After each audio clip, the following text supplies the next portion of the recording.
Hello, Gators. So my name is Justin Braun, and I'm going to be going over part of the book and some of the major ideas from Subtractive Schooling, the U.S. and Mexican Youth, and the Politics of Caring by Angela Valenzuela. So let's get into it. In this great little book, Valenzuela talked about the importance of cultural knowledge. And the US education system has some prevalent keystone issues that kind of limit this knowledge. It doesn't encourage it. It encourages assimilation to even be successful. So this assimilation is not just in the classroom, but as well as professionally, as well as socially. We'll talk about why. But right about now, you might be asking yourself, Justin, how? How does the American education system force people to assimilate to be successful? So let's talk about it. So one point I'd like to harp on a little bit is that the American education system prioritizes education for some. For many, it is determined, or the quality is determined often by where you live or what group you're a part of. This is a bigger problem when you take into the account that the American education system is based on Eurocentric concepts. And not all students have Eurocentric backgrounds, so not only are you juggling less quality education, but the education you are being taught isn't in the most efficient way towards you. So great little double whammy. The next point I'm going to talk about is that more diverse, immigrant-dense, lower-income areas often have to work harder to get the same learning opportunities as their homogeneous, higher income counterparts. Because they don't have the same resources, this limits their ability to learn.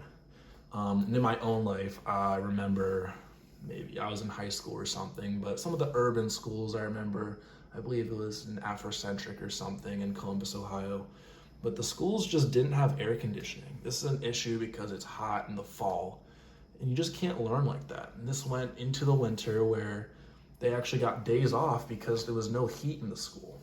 So they're losing school days, and when they're at school, they still can't learn as good because they're being punished by these variables that are out of their control.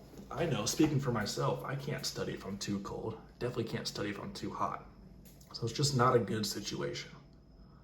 So an example of some of these issues is that this was being talked about in the article My Life as an Undocumented Immigrant, in which we talked about, in which we talked about in this class by Jose Vargas.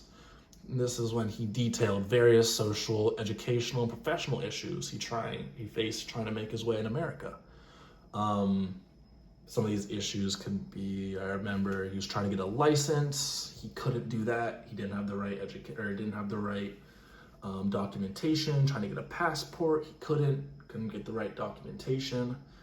And even learning opportunities he couldn't take part of because he didn't have the right documentation. So it just made things a lot harder to live, to function, even though he was just trying to live his life like anybody else. And oftentimes better. He was a student president or a class president. So getting into a little bit of the nitty gritty, but what is subtractive schooling and what does it look like? Something important to take into consideration is that these systematic tendencies never look the same. They can look similar from school to school, district to district, but they will not look the same in different environments. So it's important to be able to recognize them in the different ways that they appear, because they appear differently. The first method we're going to look at is actively discouraging Spanish use. This is a bigger issue than it seems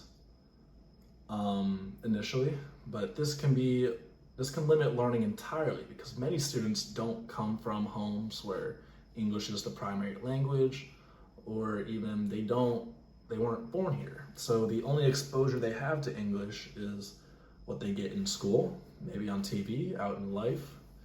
So they expect these students to not only learn the language, and then to use the information later in the day in, say, a math class or a science class or another English class, because English class and English are two different classes.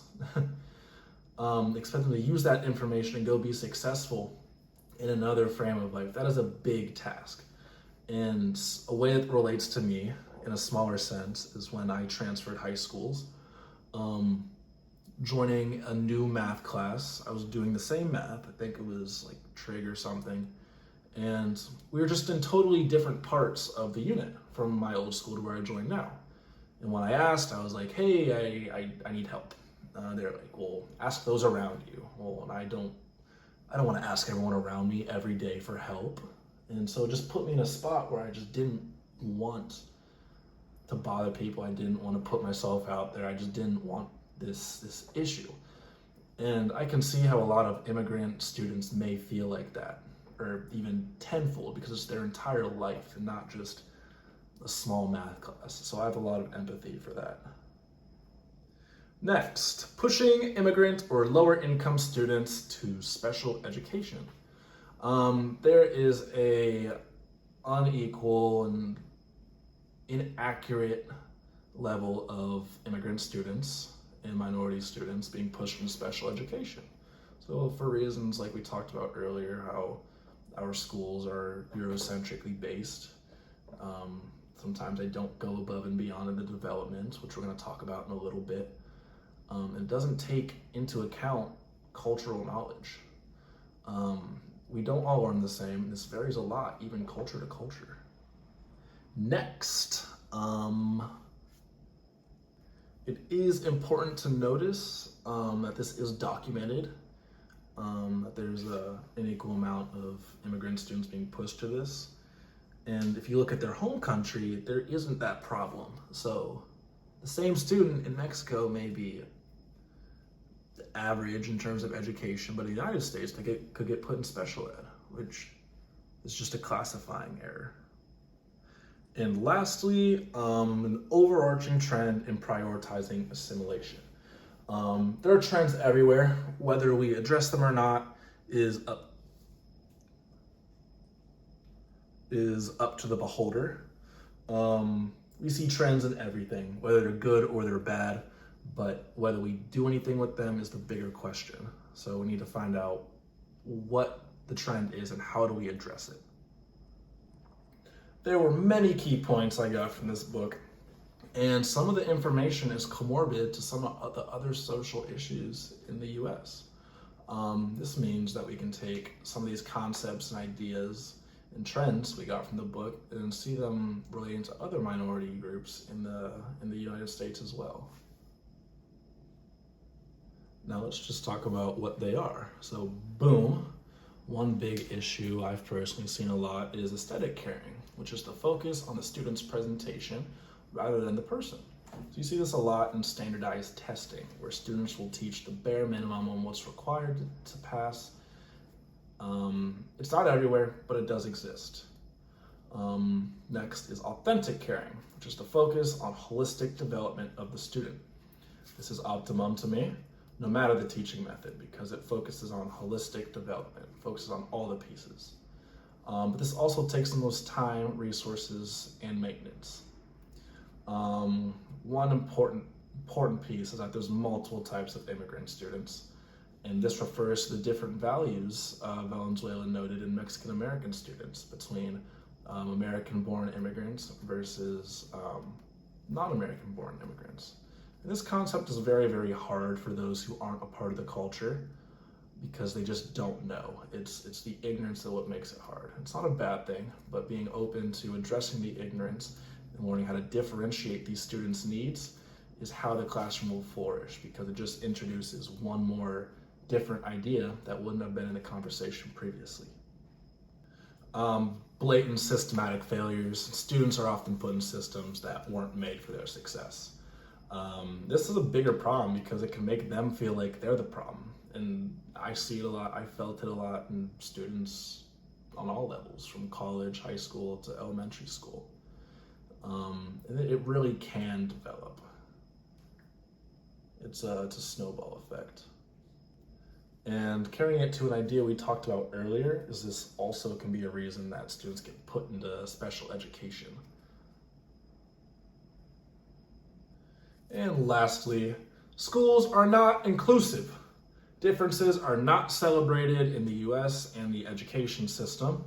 What happens outside the school will be felt inside the school. So if a town has a generally anti-immigrant sentiment, chances are the school's going to have that because there's also adults, and then the students whose parents have just been telling them that their whole life, they probably will share those ideas and mindsets. On the other hand, for instance, if a white kid went into an urban environment, they may receive some backlash for the similar things that their parents have told them. So it's not a one side fits all issue. I like to pose a question. So Valenzuela emphasizes the importance of additive schooling, a form of education that embraces cultural differences by building on those differences rather than erasing or altering. But something that I take note of is social acceptance is a big part of why people conform in the first place. So students may feel out of place or in the outgroup even without anything necessarily happening to them. So how can we as a society make schools feel like an accepting and comfortable place for everybody? Even with the implementation of additive schooling, we would still have to accommodate for the social aspect because people need to feel comfortable learning and building on their culture in this different environment because they're still putting themselves out there in an additive learning environment. By relating it back to my life, individual efforts go far. We need to make everybody feel comfortable, and something as little as that just makes people feel seen. And the more we're able to learn from each other, the more we're able to be comfortable with each other, the greater we'll be as a school and as a whole. Another big takeaway from this is that it takes a village. We are all products of our environment. So if we're feeling unsafe in our environment every day for years on end, that's how we're going to feel for a while. So if we foster a community of acceptance, people feel happy and comfortable, we're going to make happy, comfortable, accepting people. And lastly, cultural literacy is only becoming more important. America is becoming more diverse whether we like it or not. And there will be a day in America where there are going to be multiple dominant cultures. So if everything is foreign and uncomfortable to you, you're just going to be left in the past. Because more people are going to be diversifying the place, there's going to be more ideas and cultures. If it's all different and you don't like it and you're not trying to go with it, well, stay back there. Stay. The more you know, the more opportunities will be gifted to you. Thank you. Thank you. Thank you. Thank you.